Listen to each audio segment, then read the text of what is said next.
We are here at the American Conservatory Theater in San Francisco, just a couple days before the grand premiere of the Tales of the City musical, and as you can see, they're not kidding around.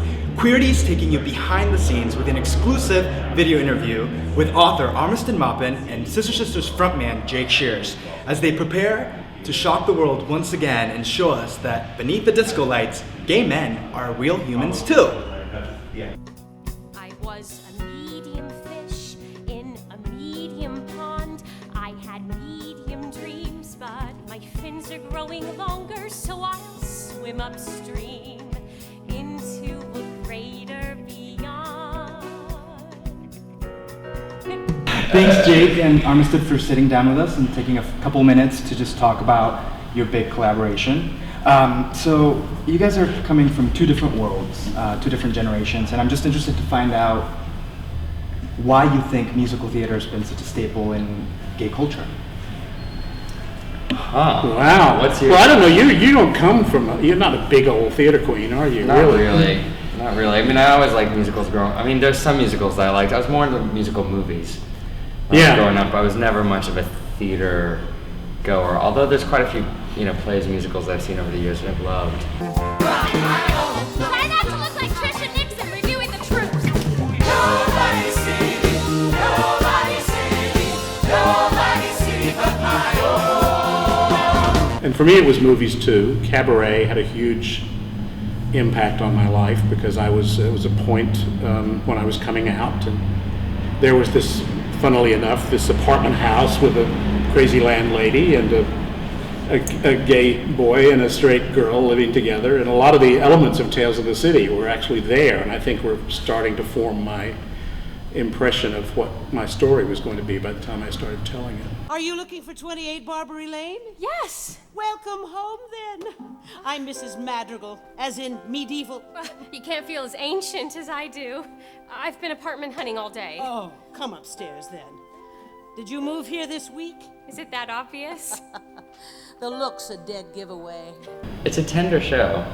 I mean, there's fun. It's very funny too, but it's like the balance is. I'm really proud of the balance between kind of the humor and the tenderness and the heart behind it, and the thrills and the darkness that are in there too. I mean, it's in a lot of ways. I think it's it's bleak in certain ways. I've seen true love and heard those wedding bells.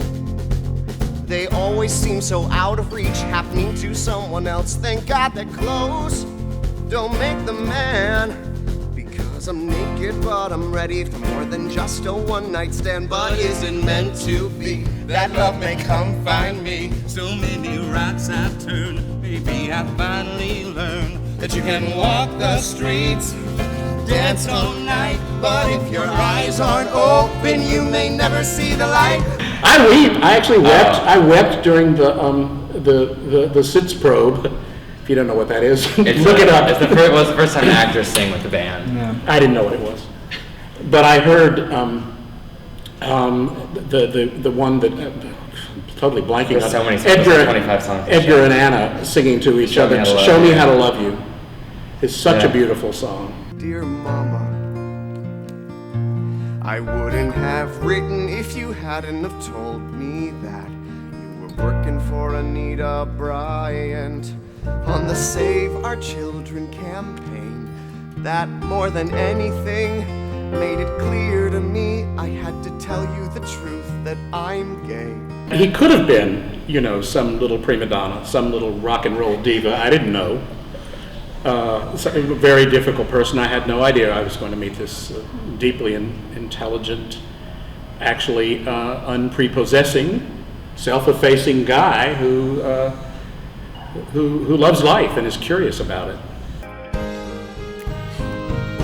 Is there anybody alive without paper faces? Maybe that's the way we survive behind paper faces.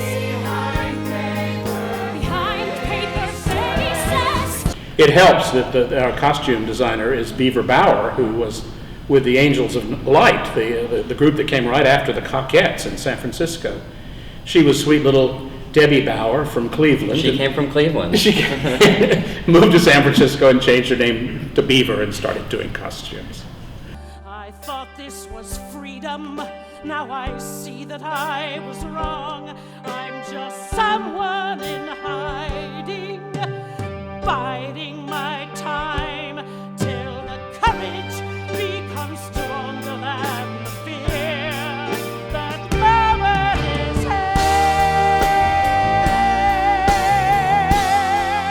Armistead, have you talked to Laura Linney, and is she pissed that she's not in the musical? 'Cause she can sing, right? She's a singer.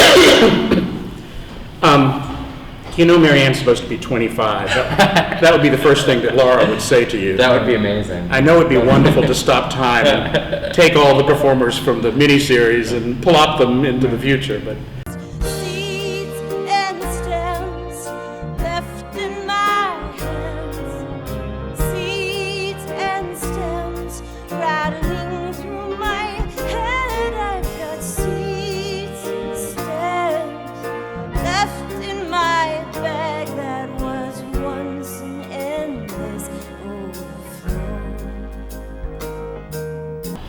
It was only about halfway through, the last 5 years where it dawned on me, holy shit, this is a massive story. I mean, I always, I grew up with the book, so I always knew that it was a big story, but it never, when we started writing this musical, I was, we're just writing songs, and then, it dawned on me one day, okay, this is actually a big web of a tale, and it's a house of cards, and you can't everything's got to be lined up right.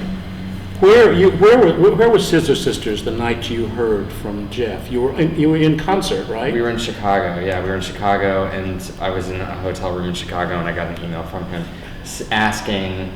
I'd known Jeff Woody, the librettist for about 5 years at that point, and he sent me an email, being like, "Oh, I'm thinking I've got this idea possibly for a musical that involves the '70s, and it's very queer and." Could be really fun. He was very vague, and I immediately wrote him back, and I was like, "Yeah, tell me tell me a little bit more." And he, responded, "It's Tales of the City," and I remember my heart started racing, and I immediately just said, count me in." I'm sorry, Mama, not for what I am, but how you must feel right now. I know that feeling too, because I felt it all my life. Anger, shame, disbelief for something as basic to me